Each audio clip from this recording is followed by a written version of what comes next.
గర్భధారణ ప్రయాణంలో మొదటి 3 నెలలు చాలా కీలకమైనవి. ఎందుకంటే ఈ సమయంలోనే లోపల ఎన్నో అద్భుతమైన మార్పులు జరుగుతుంటాయి.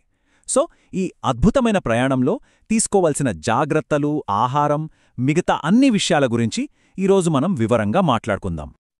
అవును, మీరు విన్నది కరెక్టే. ఈ మొదటి 3 నెలలని గోల్డెన్ పీరియడ్ అని పిలుస్తారు. మరి ఎందుకంటారు?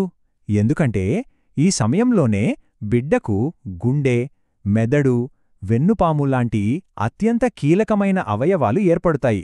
అందుకే కదా ఈ సమయమంత అమూల్యమైనది. సరే, ఈరోజు మనం ఏమేం మాట్లాడుకోబోతున్నామో ఓసారి చూద్దాం. ముందుగా శరీరంలో ఏం జరుగుతుందో తెలుసుకుందాం. ఆ తర్వాత ఆహారం, తీసుకోవాల్సిన జాగ్రత్తలు, ఇంకా చాలామందిని ఇబ్బంది పెట్టే వికారం తగ్గించే చిట్కాల గురించి కూడా మాట్లాడుకుందాం. సరే, మరి మొదలు పెడదామా? అసలీ మొదటి 3 నెలల్లో మన శరీరంలో ఏం జరుగుతుంది? ఆ అద్భుతమైన ప్రయాణం ఎలా మొదలవుతుందో చూద్దాం. ఇది నిజంగా ఓ అద్భుతంలాంటిది. ప్రయాణం ఒక చిన్న కణంతో మొదలవుతుంది. ఆ ఫలదీకరణ చెందిన కణం గర్భాశయంలో స్థిరపడుతుంది.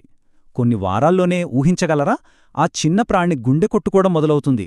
ఆ తర్వాత మెల్లగా మెదడు, వెన్నుపాము, కళ్ళు, నోరు ఒక్కొక్కటిగా రూపుదిద్దుకుంటాయి. అందుకే ఈ సమయం అవయవాల అభివృద్ధికి అత్యంత కీలకం అంటారు. మరి శరీరంలో ఇంత డెవలప్మెంట్ జరుగుతున్నప్పుడు దానికి కావలసిన శక్తి ఎక్కడ్నించొస్తుంది? ఫుడ్ నుంచే కదా. సో ఇప్పుడు మనం ఆహారం, పోషణ అనే చాలా ఇంపార్టెంట్ టాపిక్ గురించి మాట్లాడుకుందాం. ఓకే, మరి ఏం తినాలి? కొన్ని పోషకాలు తప్పనిసరి. అందులో మొదటిది ఫోలిక్ యాసిడ్. ఇది బేబీ బ్రెయిన్, స్పైనల్ కార్డ్ డెవలప్మెంట్కి చాలా అవసరం. పాలకూర, పప్పుధాన్యాలు, మిల్లెట్స్లో ఇది బాగా దొరుకుతుంది. ఆ తర్వాత ఐరన్. దీనికోసం ఖర్జూరాలు, బీట్రూట్, బెల్లం లాంటివి తీసుకోవాలి. ఇక ప్రోటీన్ కోసం పాలు, గుడ్లు, మొలకలు, వీటిని డైట్లో భాగం చేసుకోవాలి. ఆహారం సరే, మరి నీళ్ల సంగతేంటి? ఇది చాలా ముఖ్యం. రోజు కనీసం 3 లీటర్ల నీళ్లు తప్పకుండా తాగాలి. ఇది మనల్ని ఎనర్జెటిక్గా, హైడ్రేటెడ్గా ఉంచుతుంది. ఇంకో మంచి టిప్ ఏంటంటే, ఒకేసారి కడుపు నిండా తినేయడం కంటే ప్రతి 2 గంటలకొకసారి కొంచెంగా తినడం చాలా బెటర్. దీనివల్ల ఎనర్జీ లెవెల్స్ పడిపోకుండా ఉంటాయి. జీర్ణక్రియ కూడా సులభంగా ఉంటుంది. మనం ఎంత మంచి ఆహారం తీసుకున్నా కొన్నిసార్లు సప్లిమెంట్స్ కూడా అవసరం పడతాయి. ఫోలిక్ యాసిడ్, ఐరన్, కాల్షియం లాంటివి. కానీ ఇక్కడొక చాలా ముఖ్యమైన విషయం, డాక్టర్ సలహా లేకుండా సొంతంగా ఒక్క టాబ్లెట్ కూడా వేసుకోకూడదు. అస్సలు వద్దు. వాళ్ళు మన కండిషన్ చూసి ఏది అవసరమో సూచిస్తారు. ఓకే, ఏం తినాలో చూశాం. మరి ఏమేం జాగ్రత్తలు తీసుకోవాలో, ఏం చెయ్యాలో, ఏం చెయ్యకూడదో ఇప్పుడు చూద్దాం. సింపుల్గా చెప్పాలంటే కొన్ని చేయాలి, కొన్ని అస్సలు చేయకూడదు. చేయాల్సినవి ఏంటంటే డాక్టర్ ఇచ్చిన మందులు టైంకి వేసుకోవడం, హాయిగా 8 గంటలు నిద్రపోవడం, రోజూ ఓ 15 నిమిషాలు లైట్గా నడవడం, అన్నింటికన్నా ముఖ్యం సంతోషంగా ఉండటం. ఇక చెయ్యకూడనివి జంక్ ఫుడ్, ఆల్కహాల్, స్మోకింగ్, బరువులెత్తడం, టెన్షన్, కోపం, వీటికి కంప్లీట్గా దూరంగా ఉండాలి.